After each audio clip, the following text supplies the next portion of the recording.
दोस्तों, आदाब, सत श्री अकाल, नमस्कार, तस्लीमा।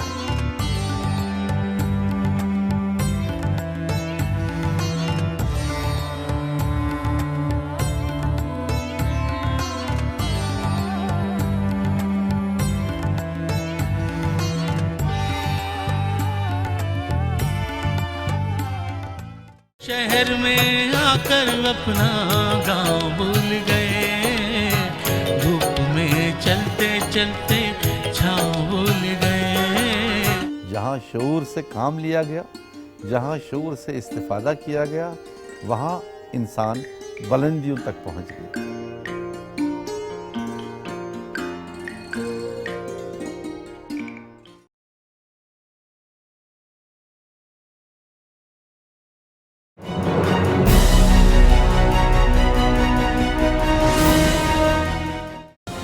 रहबरी के इस प्रोग्राम में मैं लख्ते हसनैन नकवी आपका खैर मकदम करता हूँ।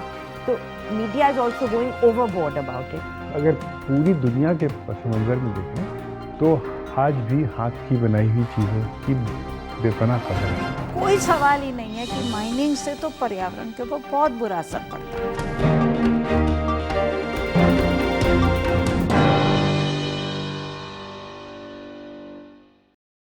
आदाब नाजरीन, उर्दू हाट टॉक में आप सभी का इस्तकबाल है। हम आपको रूबरू करवाते हैं उन शख्सियात से जो हमारे मुल्क को बनाने में एक अहम किरदार निभा रही हैं या निभा चुकी हैं, जैसे हमारे इलाके के MPs, हमारे मिनिस्टर्स, कानून साज या फिर सहाफ़ी, वो लोग जो हमारे मुल्क को बनाने में बहुत ही अहम रोल अदा करते हैं। हम उनसे जानने की कोशिश करते हैं कि वो किस तरह से काम करते हैं, किस तरह से आम लोगों की ज़िंदगी को और आसान बनाने में वो मदद करते हैं।